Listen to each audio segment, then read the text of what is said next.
دلا دو رنگی چھوڑ دے یک رنگ ہو جا، دلا دو رنگی چھوڑ دے یک رنگ ہو جا، یا سراسر موم بن جا یا سراسر سنگ ہو جا۔ ناظرین مکرم، قرآن مقدس کی سورۃ البقرہ آیت نمبر 208 اللہ رب العالمین نے اہل ایمان کو مخاطب کر کے ایک اصول، ایک ضابطہ بیان فرمایا ہے، اور یہ اللہ رب العالمین فقط اہل ایمان سے مخاطب ہو کے ارشاد فرما رہا ہے، اور یہ ضابطہ، یہ قانون، یہ ان لوگوں کے لیے جو در بدر کی ٹھوکریں کھا رہے ہیں، پریشان حال ہیں، کبھی ایک طرف کبھی دوسری طرف۔ اللہ رب العالمین نے ان اہل ایمان کو مخاطب کر کے فرمایا، اور ہر خاص و عام کے لیے یہ حکم ہے، اور یہ حکم اگر ہم اس کے مطابق اپنی زندگیوں کو ڈھالنے کی کوشش کریں تو یہ یقیناً ہمارے لیے کامیابی ہے۔ یہاں دنیا کا کوئی دین، کوئی مذہب، کوئی اور جگہ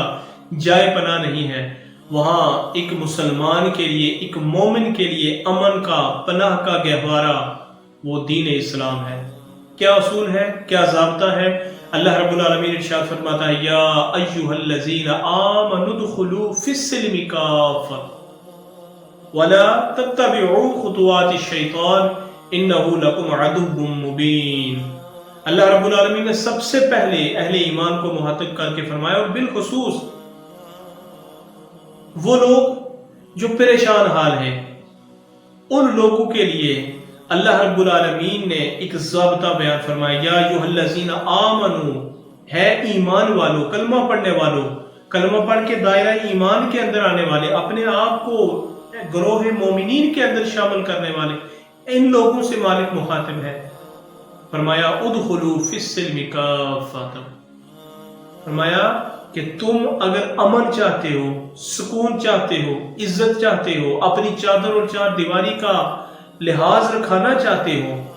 اپنی عزت کے ضامن بننا چاہتے ہو، تو فرمایا تمہارے لیے ایک جائے پناہ ہے، وہ نہ دنیا کی مال ہے، نہ جائیداد ہے، نہ کوٹھی بنگلے ہیں، نہ تمہارے عہدے ہیں۔ فرمایا ادخلوا فی السلم کافۃ، اسلام کے اندر پورے داخل ہو جاؤ۔ اب داخل ہونا،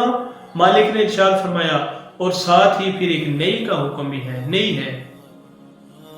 وَلَا تَتَّبِعُوا خُطُوَاتِ الشَّيْطَانِ،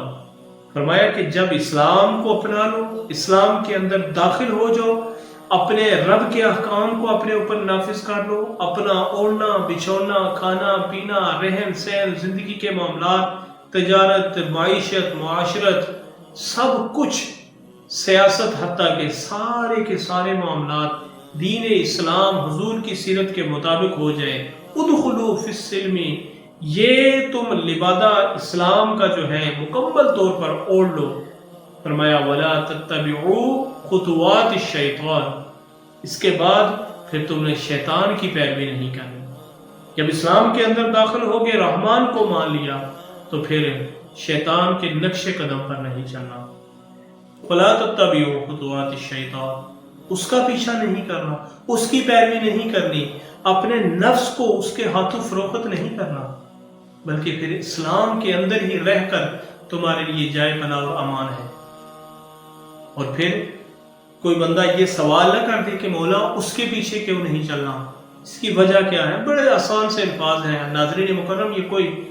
لمبا چوڑا تبصرہ یا کوئی فلسفے کی باتیں نہیں، سادہ سادہ قرآن مقدس کی آیات کا مفہوم آپ کی خدمت میں ہے۔